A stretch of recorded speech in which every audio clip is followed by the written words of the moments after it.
lugar. Porque quando nós temos sonhos, os sonhos se realizam. Aleluia! E um dos sonhos que o irmão Zé Carlos teve é que ele segurava na minha mão e me dizia: pastor, vamos lá que o negócio vai para frente sim. Enquanto todas as telhas voavam do telhado e ficavam 2 ou 3, ele estava dizendo: pastor, que vendaval, mas vai dar tudo certo. Amém. Glória a Deus! Aleluia!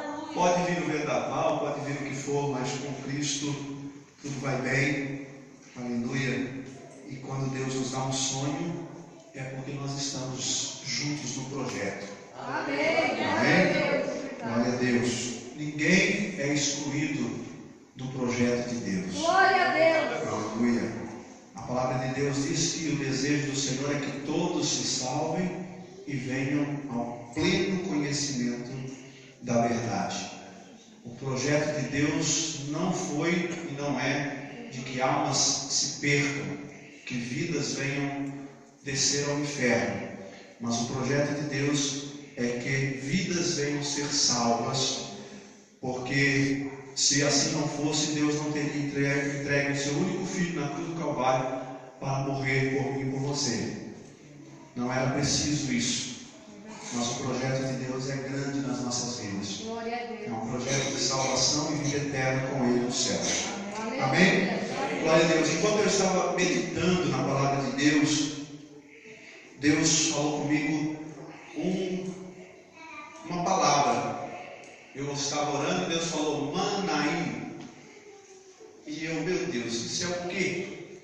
Deus me deu a palavra, Deus me deu tudo e aquela palavra eu escrevi. Quando Deus falou, eu escrevi Manaim. E eu fui ver Manaim. O que é Manaim? Manaim significa 2 campos, não é?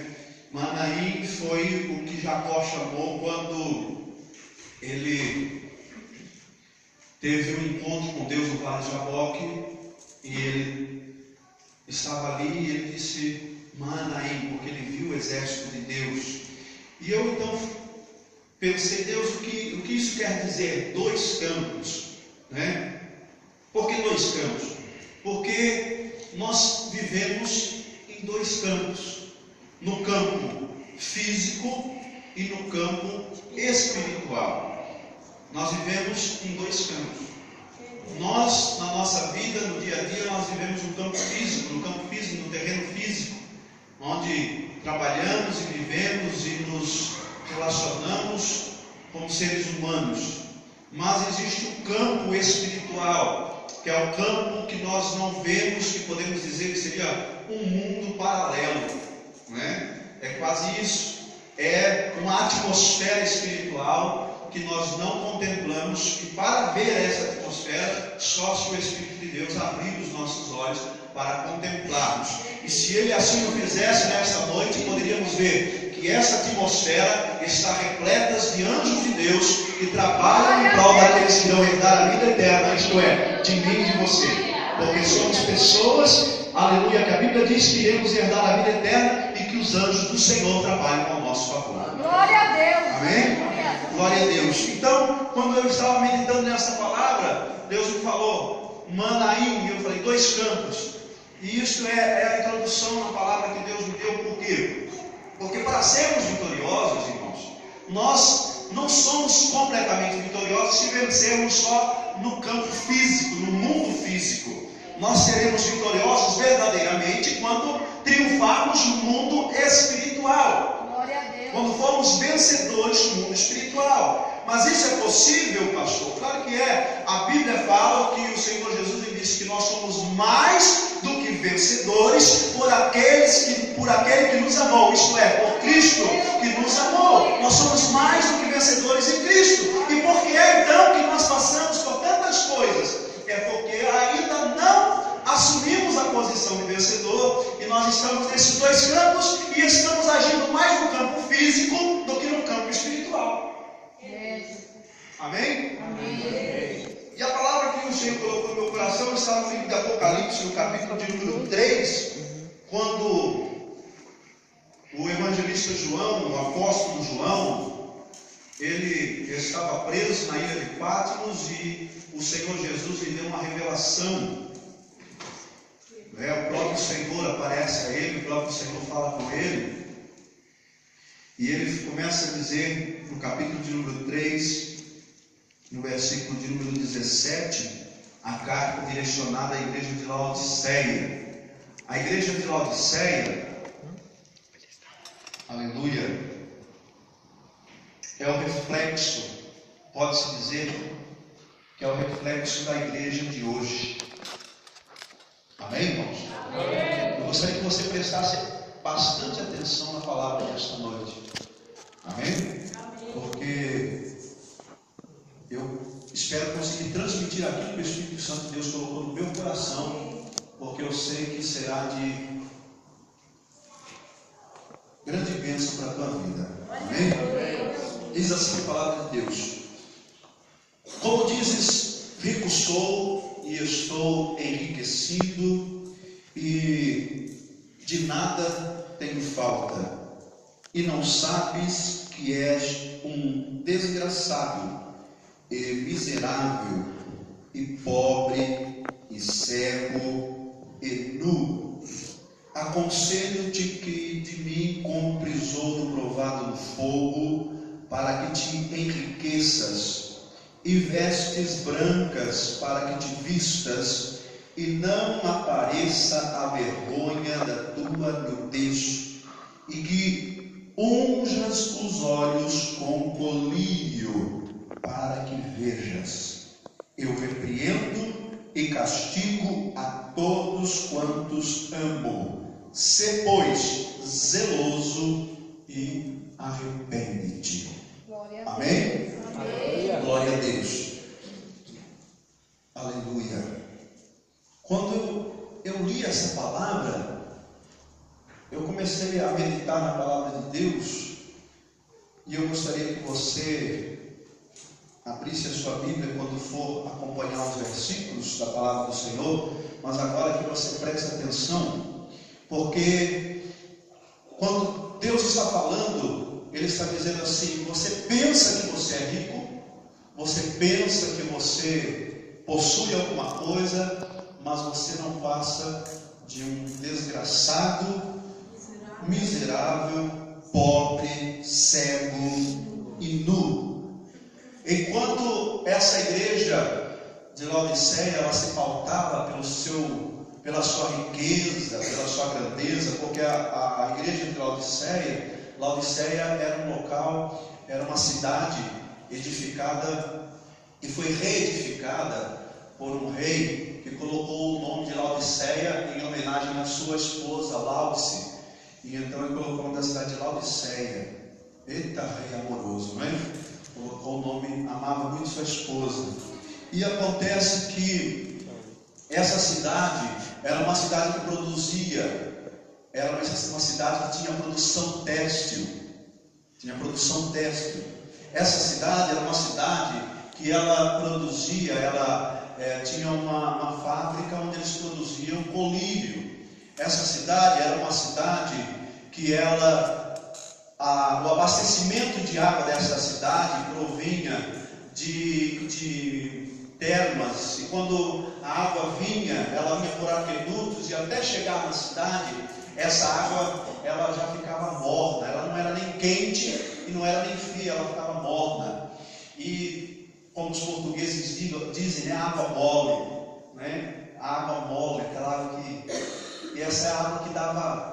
Ninguém se sentia bem com essa água. Agora, o Senhor, Ele pega a figuração dessa cidade e Ele começa então, dentro daquilo que a cidade produzia, Ele começa a dizer: vocês pensam que são ricos, mas vocês precisam comprar. Dizem assim: rico sou, versículo 17, estou enriquecido, de nada tenho falta, e não sabes que és um desgraçado, miserável, pobre, cego e nu. Aconselho de mim, compre ouro provado no fogo, para que te enriqueças, vestes brancas, falando da indústria têxtil da cidade, e não apareça a tua vergonha, a tua nudez, e que unjas os olhos com colírio. Por quê? Porque eles produziam colírio. Era uma metáfora. Agora, se vamos entrar na palavra de Deus e vamos entender aquilo que o Espírito Santo quer dizer com essa palavra. Aquilo que o Espírito Santo estava querendo transmitir com essa palavra direcionada à igreja de Laodiceia, e como eu já disse, o reflexo da nossa igreja de hoje. A reflexo da igreja que nós vivemos hoje, porque pensamos que somos enriquecidos, que temos grande conhecimento, nós achamos que a igreja hoje é alguma coisa, mas infelizmente a igreja de hoje não está como a igreja que o Senhor constituiu, a igreja que agrada a Deus. A igreja de hoje está cheia de riquezas, entre aspas, que de riqueza não é nada. Já não tem mais aquele amor pela palavra como tinha antigamente. E é aqui que eu quero entrar, e é aqui que o Espírito Santo estava falando comigo, sobre a verdadeira riqueza, porque ele está dizendo assim: para que te enriqueças e vestes brancas, para que te vistas, e não apareça a vergonha da tua nudez. Está falando de falta de conhecimento, de falta de palavra de Deus. Glória a Deus. Olhe bem, aconselho-te que vim compres ouro provado no fogo. Por que ele fala de ouro provado no fogo? Vamos ver o que o apóstolo Paulo fala no livro de Coríntios, aos Coríntios, no capítulo de número 3. Olha o que o apóstolo Paulo fala. Glória a Deus. Abra a tua Bíblia aí, Coríntios, capítulo de número 3.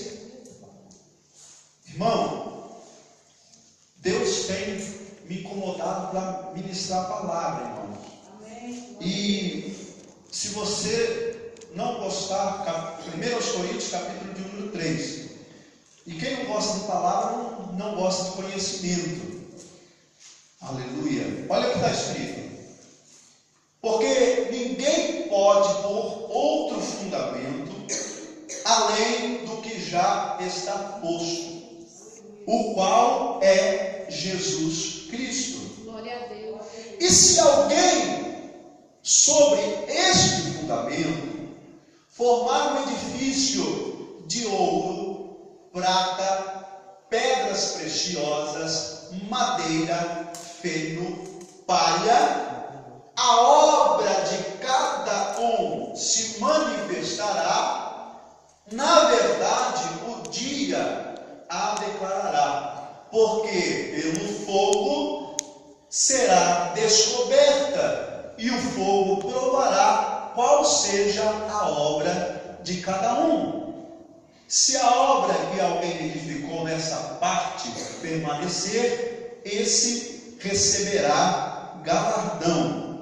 Se a obra de alguém se queimar, sofrerá detrimento, mas o tal será salvo, todavia, como pelo fogo. Amém? Amém. Por que o apóstolo Paulo está falando sobre a obra de cada um se manifestará?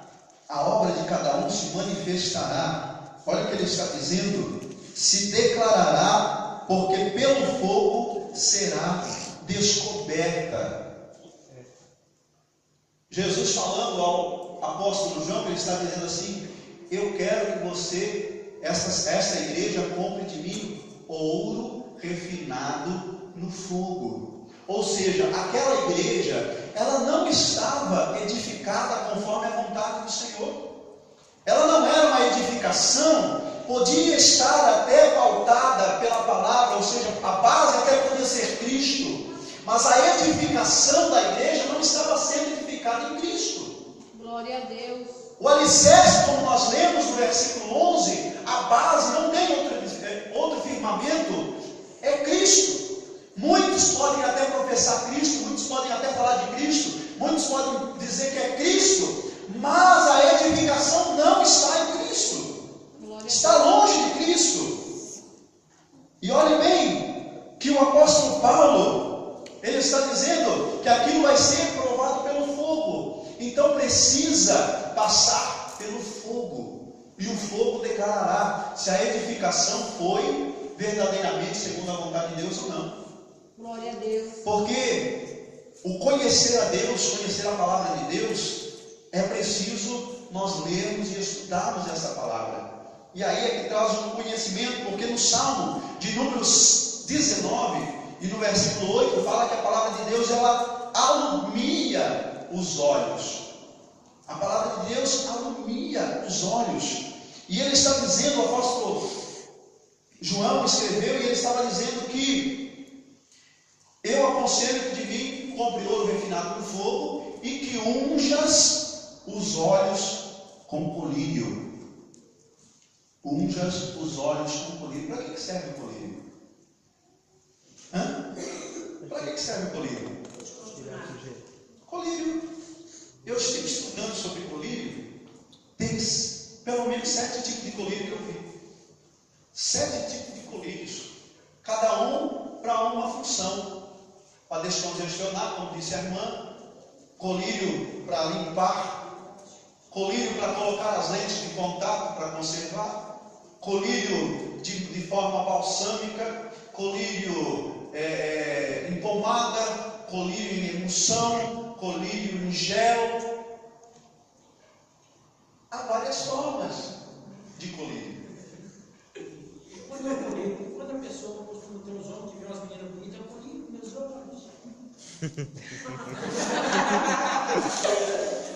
Agora, olhe bem, irmão.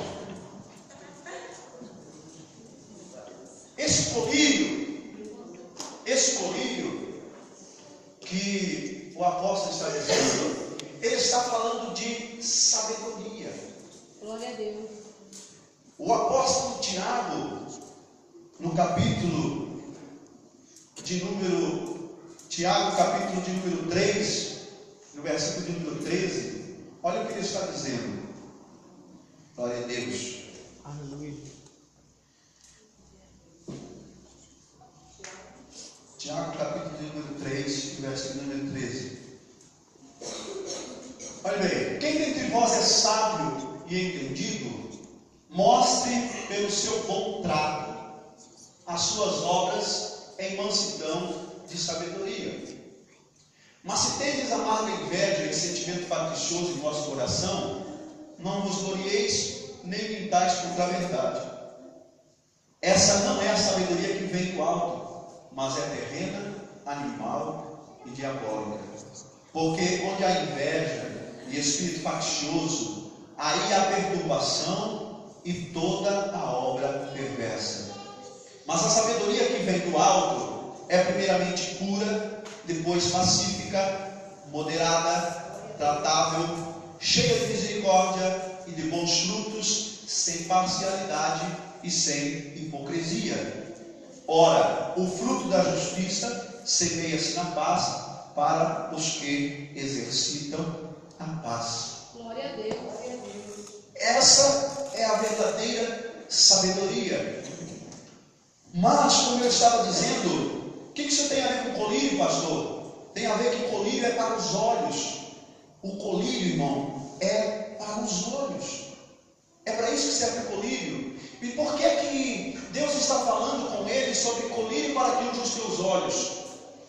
Porque eles precisavam ter o esclarecimento da palavra, porque eles já não estavam vivendo segundo a palavra. E como eu disse, o salmista, no Salmo de número 19, versículo 8, ele está dizendo: alumia os olhos. A palavra de Deus, os mandamentos do Senhor, alumia os olhos. Os preceitos do Senhor são retos e alegram o coração. O mandamento do Senhor é puro e alumia os olhos. Aleluia. Alumia os olhos. Para que serve o colírio? Para limpar os olhos. E aí, quando eu olho para essa palavra, eu vejo que em Mateus, no capítulo de número 6 e no versículo 22, olha o que o Senhor está dizendo. Mateus capítulo 6, versículo de número 22. Olha o que está escrito: a candeia do corpo são os olhos. Glória a Deus. São os olhos. Ou seja, a igreja de Laodiceia, ou o reflexo da nossa igreja de hoje, Deus estava dizendo assim: unja os olhos com colírio. Ou seja, a candeia do vosso corpo são os olhos. Agora, o Senhor Jesus dizendo aqui em Mateus, ele está dizendo assim: de sorte que se os teus olhos forem bons, todo o seu corpo terá luz. os teus olhos forem maus, o teu corpo será tenebroso. Se, portanto, a luz que em ti há são trevas, quão grandes serão essas trevas? Ninguém pode servir a dois senhores, porque ou há de odiar a um e amar o outro, ou se dedicará a um e desprezará o outro. Não podeis servir a Deus e a Mamon. Por que Jesus fala isso, irmão? O que tem a ver você falando sobre a candeia do olho? A candeia do corpo é o olho, e agora Jesus vem. Não pode servir a dois senhores. E você pensa assim, meu Deus, o que quer dizer uma coisa com a outra? Porque eu só tenho conhecimento de Deus, aprendo a servir a Deus, amar a Deus e viver segundo a vontade de Deus, quando eu conheço a sua palavra. Quando os meus olhos, como diz os salmistas, o mandamento do Senhor alumia os olhos, cai nas escamas. A Bíblia diz que o apóstolo Paulo, quando ele seguia no caminho, ele ficou cego. Quando Ananias foi orar por ele, que ele recebe a oração, que ele já tinha tido uma visão sobre isso, que ele viu Ananias entrando no seu quarto, Ananias entra, ora por ele, a Bíblia diz que caíram dos seus olhos escamas. Glória a Deus. Agora ele tem o seu entendimento aberto. Os mandamentos que ele havia aprendido, a lei que ele havia aprendido, os profetas que ele havia aprendido, os salmos que ele havia aprendido, agora se tornam luz no seu entendimento. Glória a Deus. Ele tem o seu entendimento aberto, as escamas caem dos seus olhos. Nós só podemos servir a Deus, amar a Deus, quando as escamas caem dos nossos olhos, quando o colírio do Senhor unge os nossos olhos e passamos a ter a visão espiritual das coisas e deixamos de viver no campo físico e passamos a viver no campo espiritual. Glória a Porque Deus. se manda em dois campos.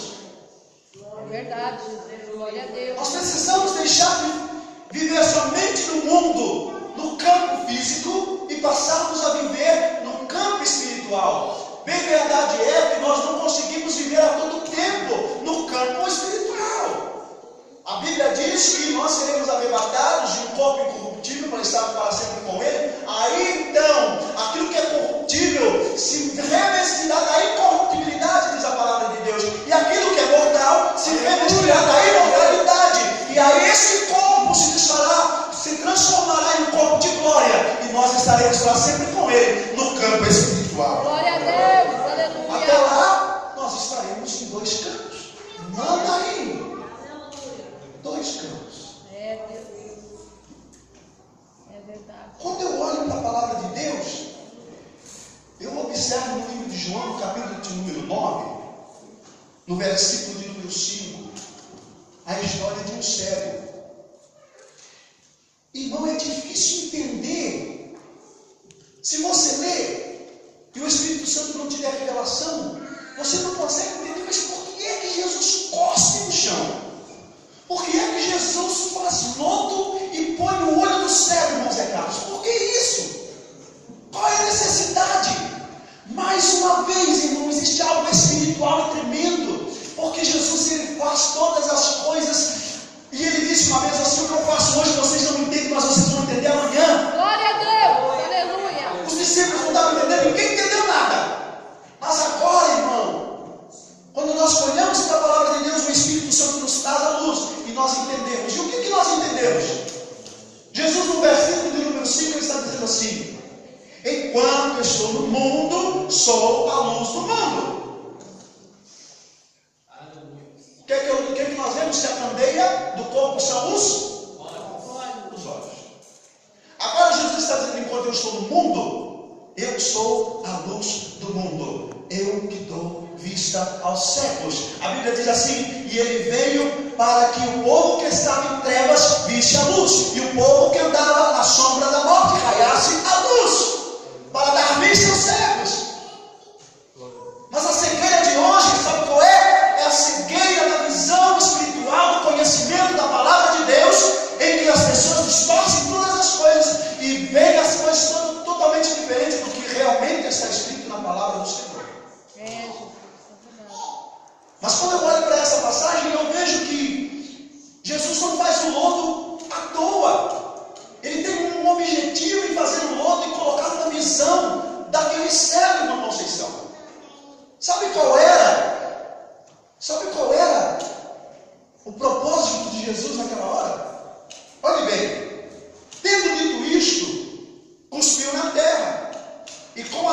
viva fez lodo e untou como lodo os olhos do cego.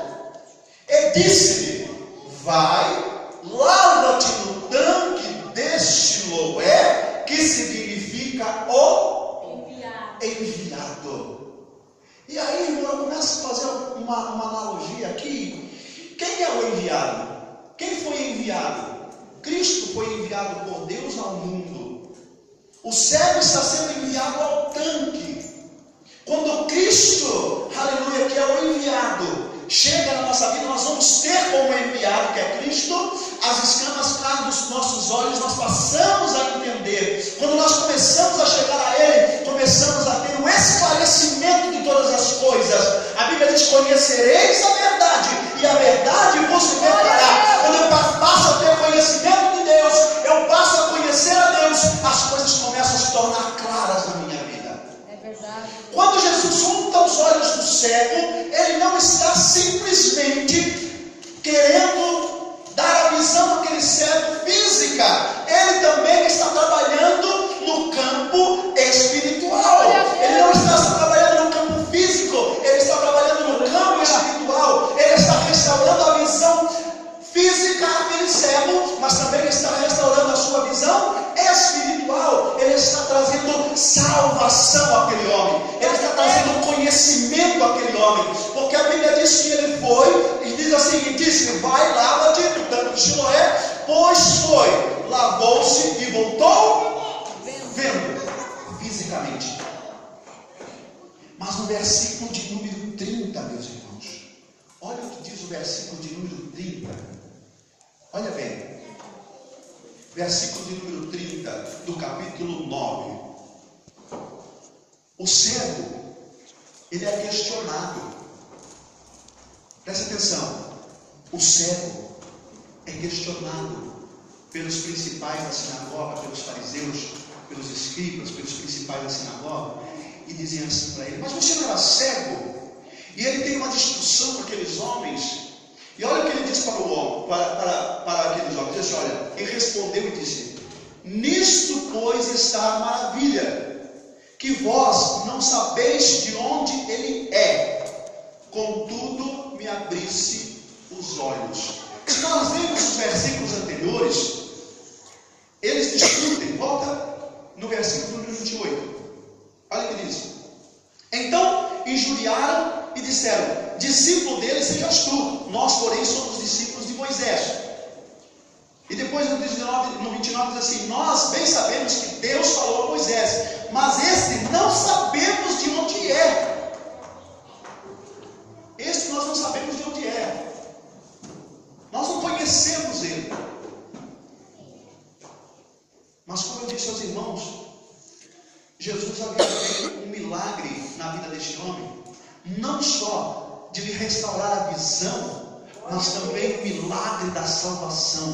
Glória a Deus. Quando ele coloca o lodo nos seus olhos, irmão, olha o símbolo, como nós já dissemos, como ele estava dizendo à igreja de Laodiceia: compre colírio para ungir os teus olhos. Agora, quando ele vai até o tanque, as águas do tanque lavam os seus olhos. Você está entendendo? As águas do tanque lavam os olhos do cego, trazem conhecimento ao cego. Ele estava abrindo entendimento ao cego, porque aqueles fariseus diziam assim: você é todo nascido em pecado, ensina-nos a nós, versículo de número 31. Olhe bem, João capítulo 9, número 9, versículo 31, olha o que está escrito. E diz assim: o homem respondeu e disse: nisto está, verso 30, a maravilha de que vós não sabeis de onde ele é e me abriste os olhos. E depois do 30 ele diz assim: olha, nós sabemos que Deus não ouve a pecadores, mas se alguém é temente a Deus, faz a sua vontade, e a esse ouve. Desde o princípio do mundo nunca se ouviu que alguém abrisse os olhos a um cego de nascença. Se este não fosse de Deus, não poderia fazer.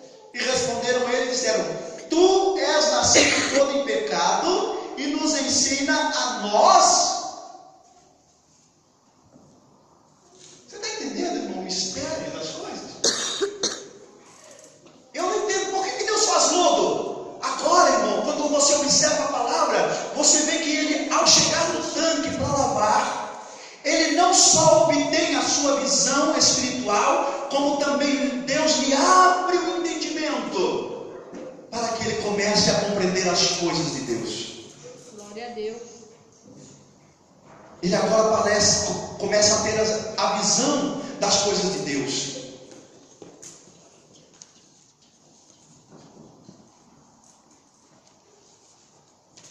Glória a Deus. Ele começa a entender os mistérios de Deus.